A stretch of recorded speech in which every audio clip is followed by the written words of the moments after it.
This afternoon, I spoke with Governor Malloy and FBI Director Mueller. I offered Governor Malloy my condolences on behalf of the nation and made it clear he will have every single resource that he needs to investigate this heinous crime, care for the victims, counsel their families. We've endured too many of these tragedies in the past few years, and each time I learn the news, I react not as a president, but as anybody else would, as a parent.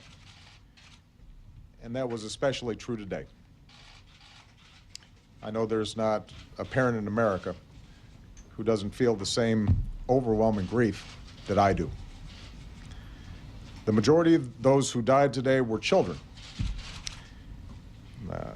Beautiful little kids between the ages of 5 and 10 years old.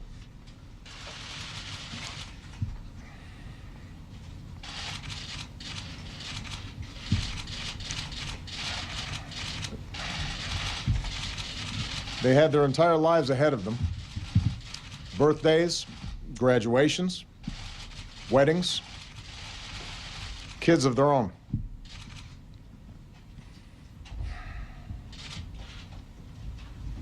Among the fallen were also teachers, men and women who devoted their lives to helping our children fulfill their dreams.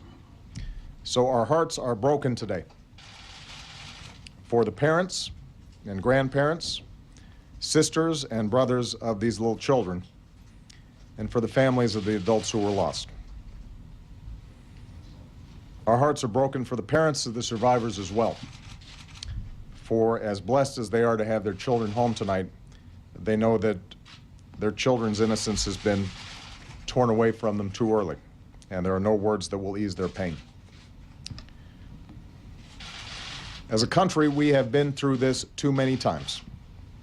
Whether it's an elementary school in Newton, or a shopping mall in Oregon, or a temple in Wisconsin, or a movie theater in Aurora, or a street corner in Chicago, these neighborhoods are our neighborhoods, and these children are our children.